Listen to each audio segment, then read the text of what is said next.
It's Friday, and we are working for Crusoe. Friday, September 20th, 2024. We've got a jumbo rate cut. We've got a jumbo jet worker strike. And we've got exploding pagers, and now an exploding situation between Israel and Hezbollah. Sam Park is in Los Angeles. I am John Ramey in Los Angeles. Good morning, Sam. We are recording this. Just past 11 o'clock on Friday, Pacific time. Let's start with riveting monetary policy. Sam. CNBC, Dateline Washington.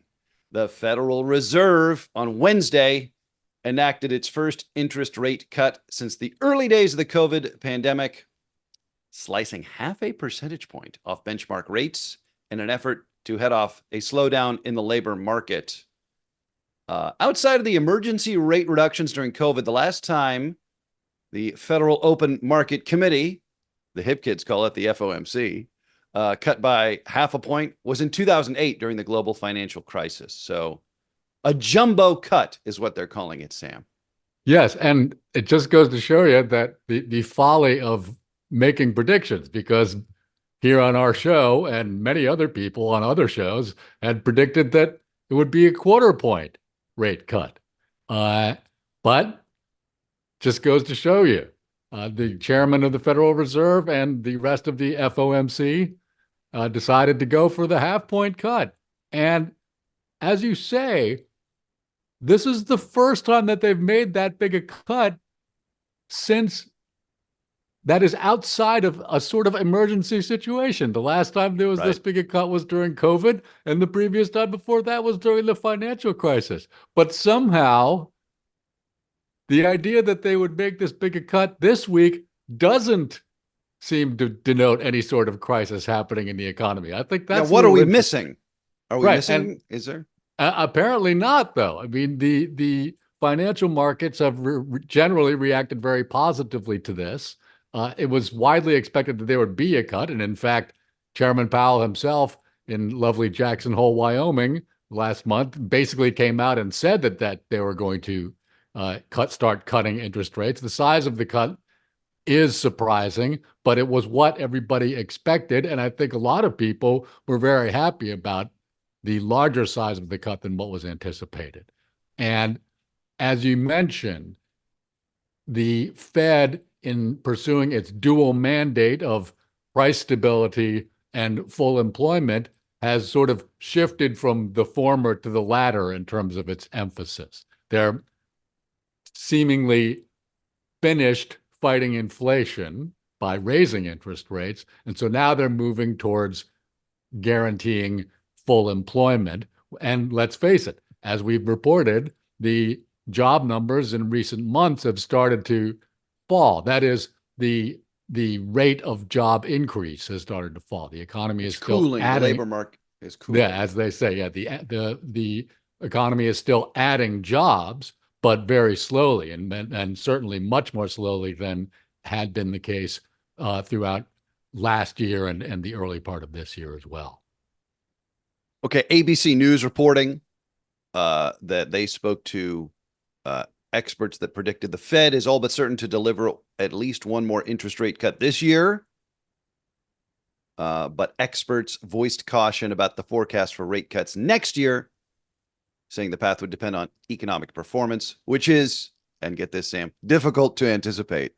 I think that's right. Yeah, that's good reporting. But it's interesting, right? Because we're still in a sort of weird situation of coming out of the pandemic and the various kind of changes that were brought about in the economy, especially in the labor market, as a result of the pandemic. And so, we've had the entire inflation episode, and we don't know exactly how things are going to look going forward. There's all these different things with, for instance, climate policy. In part, that will depend on the outcome of the election and the various other economic policies that either Donald Trump or Kamala Harris will pursue as a result of gaining the presidency. And we know that we're going to have a new president, regardless of who wins this election, in January. But we don't know who will take office at that point and what sort of economic policy they will pursue. Anything else you want to say about the Fed? And No, is it hilarious that they call it a jumbo cut just because it's 0.5 instead of 0.25? Like that's the real I don't technical know. I term. mean, they have to call it something. I think jumbo is actually pretty good. It's a short word, but everybody understands what it means.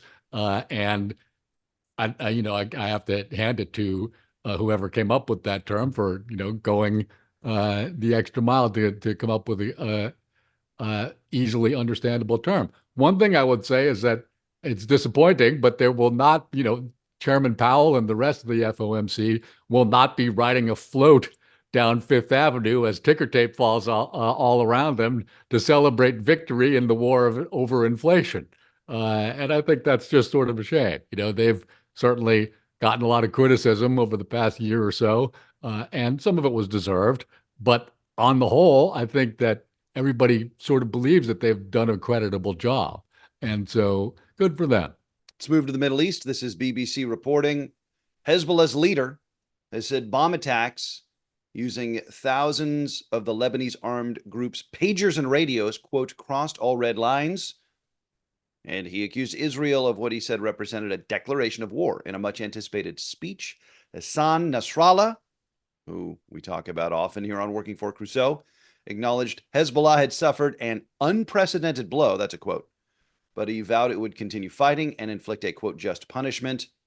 Israel has not said it was behind the blasts earlier this week, which Lebanese authorities said killed 37 people and wounded 3,000. Some of the dead are children. Some of the dead are Hezbollah. As Nasrallah spoke, Israeli warplanes caused sonic booms over Beirut. This is still BBC reporting, scaring an already exhausted population, and others struck targets in southern Lebanon. The Israeli military says it was operating to, quote, degrade Hezbollah's terrorist capabilities and infrastructure. Hezbollah has been acting in support of the Palestinian armed group Hamas. This has escalated the violence in Lebanon, across the border, south to Israel. It's been going on since the Gaza war kicked off. And Sam, there's even more recent developments in the Israeli strikes now over Lebanon. Yes, just an hour or two ago, the Israeli military conducted an airstrike in Beirut using what seems to have been a rather large amount of ordnance. And in that strike, Israel at least claims that they've killed a very senior Hezbollah leader by the name of Ibrahim Akil, who is another one of the Hezbollah figures that was behind the Marine barracks bombings in Beirut. That is the American Marine barracks. Yeah, 40 years ago. More than 40 years ago. Yeah, some of our regular listeners will recall that Fouad Shukr was killed a month or so ago, also in Beirut. And he was another one of the architects of that attack, which drove American troops out of Lebanon during the Lebanese Civil War. And Israel also claims that at the time of his death, which is still as yet unconfirmed by Hezbollah, Akil was meeting with the senior leadership of one of the most elite factions of the Hezbollah military personnel. So if this is true, which we don't yet know, this would seem to be yet another enormous blow to Hezbollah in just this week, starting with, as you say, the pager explosions on, I think, Tuesday, and then a smaller number of walkie-talkie explosions the following day. And it's very difficult to get a good handle on how to think about this for me, right? Because I've heard some people say that, look, if this had happened in the United States with people's personal electronic devices just exploding all over the country, people in the United States would have no problem describing this as a terrorist attack. Now, I'm not saying that I agree with that construction, right? It's just that this is something that people in Lebanon are saying, for example. I think the problem here resides in Hezbollah's identity within Lebanese society, wherein they are a terrorist militia. They are much larger than Hamas, for example, and also much better armed. And they've been, fighting Israel on some level across their own border for decades. And so getting exploding pagers into their hands, it's difficult for me to quite call that terrorism, right? And it's as if, there was a third party in the United States, or like the Green Party in Germany or something, if they were also an army, if they had their own militia, right? This just doesn't happen. And so this is not, Hezbollah is not just people, right? But the problem is they're heavily integrated inside of Lebanese society across the entire country, which is, after all, very small. And so a lot of it just has to do with the dysfunction of Lebanon, which has been going on since the Civil War started back in the 70s and has never abated. And it's only because of that Civil War, which Israel has participated in, that Lebanon has always been a dysfunctional country almost throughout my entire lifetime. And this is really the root of the problem that enables such an attack to take place. That is the attack concerning the personal electronic devices. Is that, for instance, we'll recall during the pandemic when there's the enormous fertilizer explosion in the port of Beirut, right? In which this, was thousands of tons of fertilizer was just sitting in a warehouse somewhere, basically waiting to explode because nobody bothered to figure out how to dispose of it properly. Just this ineptitude, corruption inside of the government. And when you've got a civil war, you're going to have these things happen. You get a black market. You get corruption just as a byproduct of it, no matter what country you're in. And when you're in as small a country as Lebanon, the negative aspects of that sort of corruption and ineptitude are going to stack up very quickly, and in ways that are just catastrophic for their society. And so that's just one aspect of this whole situation. Yeah, my initial reaction was, good. When Hezbollah dies, I'm not sad about that, right? Obviously, we want a world without violence, but if you have violent people who are a terrorist militia, I'm okay with it if they die violently. But the problem is, as you say, Hezbollah is integrated into Lebanese society. So there's collateral damage. 3,000 people wounded by these attacks. I'm pretty sure they're not all Hezbollah militiamen. No, they're not. There were certainly innocent bystanders, and there would have had to have been. Of course. Is the point, right? Yeah. And I think Israel just needs to choose better enemies. Right? Well, they need enemies that live out in a non-dense. But that's not going to happen. I mean, the bigger problem, though, is that this is, as we now know, right? This attack with the pagers and the walkie-talkies is just an escalation of the war on Israel's behalf, right? They've said this is a new phase of the war. The defense minister, Yoav Gallant, said that yesterday. And so they've decided to take the fight directly to Hezbollah and really put Gaza sort of on the back burner, right? They've actually relocated troops from Gaza to their own northern border with Lebanon in anticipation of expanding the war into a conflict with Lebanon. I should say that no Israeli troops have crossed the border into Lebanon. So far, this is all just sabotage and airstrikes. But I don't think that you move your troops unless you intend to use them. And I think that it sort of confirms all the sad suspicions we've had for a number of weeks now, that all this talk of a ceasefire in Gaza and releasing the hostages was just ephemera. And it basically has all crumbled into dust with this new front of the war, because the Israeli military personnel that I've heard interviewed this week all say that they believe that Gaza will just be an ongoing sort of counterinsurgency campaign that will just keep going the way it is going right now, while Israel turns its attention primarily now, or at least additionally, to its northern border. And so in our last episode in which we were talking about this war, we sort of speculated that this would probably go on for quite some time. And I think that the events of this week have only confirmed that idea. Now, we're coming up on the year-long anniversary of this conflict.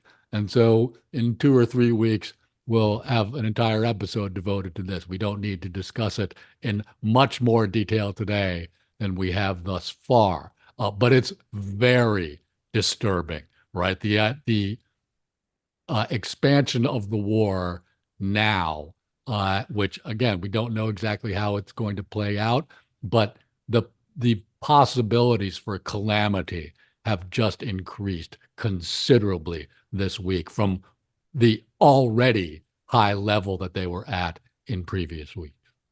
Friendly reminder, Hezbollah, like Hamas, backed by Iran. Yes.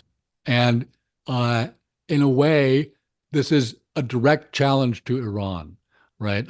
Where Israel is essentially saying that they have the upper hand. They have the better capabilities, which we've basically thought for a while now. But this whole episode with the pagers and the walkie-talkies, I mean, it's a wild kind of espionage technological Trojan horse. It's crazy, right? I mean, the amount of time and effort involved in pursuing and enacting this policy. I mean, they smuggled into electronics, they built in like trace amounts of explosms. There's good reporting in the New York Times about the engineering on this. Yes, they were somehow able to infiltrate the supply chain of the pagers. And they must have had somebody far enough inside of Hezbollah to know that Hezbollah was going to be purchasing, because who buys pagers, right? I mean, that was my first thought, right? Why would you just sabotage a bunch of pagers unless you thought that someone was going to be using them, right? And it turns out that Hezbollah thought that they were being pretty clever by adopting a low-tech, non-internet communications platform. Right. We don't use smartphones. We have pagers. Right. And because they thought that perhaps Fuad al-Shukr or Saeed al-Hariri, who was killed early in the war, also in Beirut, might have been tracked by GPS. And so obviously pagers don't have GPS. And so using a lower tech platform would seem to have been more secure. Guess not, right? But again, the sophistication of this operation is insane. And this, comes also on the heels of the killing of Ismail Haniyeh in Tehran a month or two ago, right? Where, he was inside the headquarters of the Revolutionary Guard in Tehran. Israel just seems to want to make a habit, and you can understand why they would want to do this, of saying, we can get you anywhere you are, right? We're in your pocket, buddy. And so it'll be interesting to see how Iran responds to this, either through its proxies or perhaps more directly. I'm guessing the former. And again, one final note, Hamas, Hezbollah, backed by Iran, which is a theocracy, right? Their anti-Israel policy is based on nothing more than religious fanaticism. There's no economic gain. This is not like Hitler trying to invade Ukraine for the grain, right? Right. This is just Iran is a Islamic fundamentalist theocracy, and therefore they insist on having wars with Israel. There's no actual pragmatic gain here. No, none whatsoever. None whatsoever. Okay. Sam, Dateline Seattle, Associated Press. Machinists at Boeing voted Thursday to go on strike. Another setback for the giant aircraft maker, whose reputation and finances have been battered and now faces a shutdown in production of its best-selling airline planes. The International Association of Machinists and Aerospace Workers said nearly 95% of voting workers rejected the proposed contract, which would have raised pay 25% over 4 years, and 96% of the workers approved the strike, easily surpassing the two-thirds requirement. 33,000 machinists set to strike this morning. Walkouts happening in Seattle, Portland, and Southern California. They were offered a 25% pay raise, but that was to compensate for slashed benefits and bonuses. Boeing says it is, quote, ready to get back to the table and reach a new agreement. As long as the strike lasts, it will deprive Boeing of much needed cash that it gets from delivering new planes to airlines. Okay, that's AP reporting. Sam, I fly Boeing all the time. I fly Southwest Airlines. They fly 737s.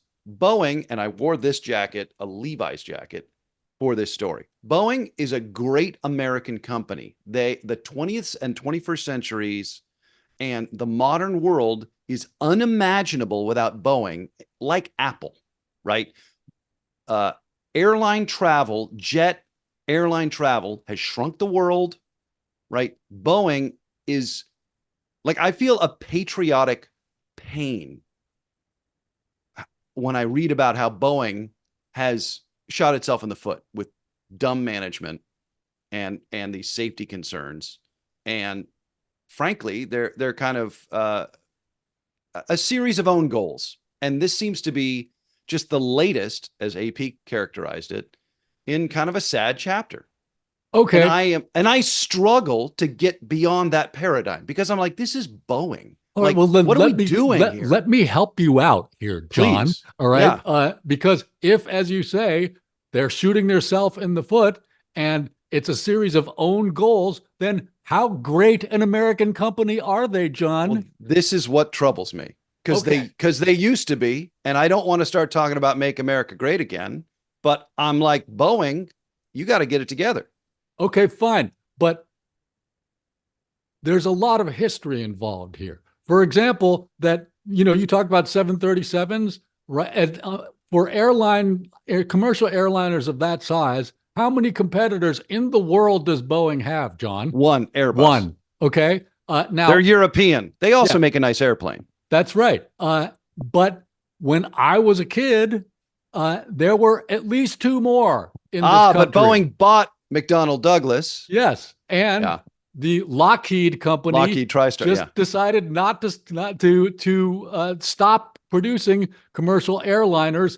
Granted, that was partly because they got bought out by a major defense contractor and just chose to concentrate on just defense work. All right, but both of these pays the bills. Yeah, both of these, and Lockheed had already stopped producing the TriStar in the mid '80s. All right, but both of these events took place in the 90s under the Clinton administration, where Lockheed merged with Martin Marietta and exited the commercial airline industry. And Boeing bought McDonnell Douglas, the only other large-scale commercial airline manufacturer in this country. It would be like if Ford bought Chevy and Chrysler. Yeah, nobody seemed to think that this was a problem, right? That we would be reduced to having only one commercial airline manufacturer in the entire country. And one that, by the way, gets very large tax incentives from the state of Washington to maintain their facilities there. And this is really, more than anything, I would say, an antitrust story that's decades old. This is 30 years ago when these things happened. And again, now I'm not one of these people who reflexively bashes the neoliberal consensus. As you know, I think there are many aspects of it that are enormously beneficial for humanity. But this is not one of them, right? The idea that these enormous companies should just be allowed to buy each other and be left with only one company in the country servicing that sector, it's ridiculous. And it was ridiculous 30 years ago when it was allowed to happen. And so But I remember during the financial crisis, there was a lot of talk of the banks being too big to fail. And in many cases, that was true. That's not what's happening now. Boeing is too alone to fail, right? They can't be allowed to go under in spite of just the ridiculous and awful safety concerns where the door panel blows out, right? I would like to point out, those are still outliers. I still have no problem getting on a Boeing airplane, just given the legacy of the engineering. What choice do you have, John? Well, I could drive. Okay, fine, but that's not a choice, right? Sure. That's not a choice inside of a market sector. Okay, there's and you know, okay, I see your point. Right, right. Or I'm not actually looking at flights, judging whether it's an Airbus or a Boeing. That's right. But what are you going to do? Oh, well, I mean, I better not take this flight because you're not going to do that. All right, that's not actually a choice that you're making, and so. And your point is there just should be more choice within an ostensibly free market. We should not have been deprived of those choices many years ago. Now, to be fair, Douglas had their own safety problems back in the 70s where DC-10s were crashing, right? Lockheed had a lot of big problems even before they exited the commercial airline industry. And so this is big engineering. These are difficult things to do. There's always going to be problems in the sector.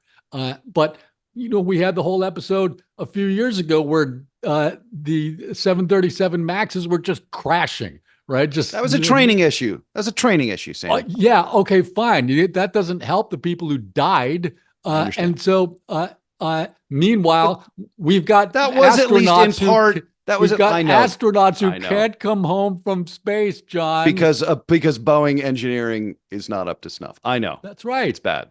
Again, so it's shameful. It's shameful. No, but the problem the point I want to make here is that we can't actually fix this, right? We can't restore competition to the commercial airliner industry in this country. Or at least I don't see a way that we could do that.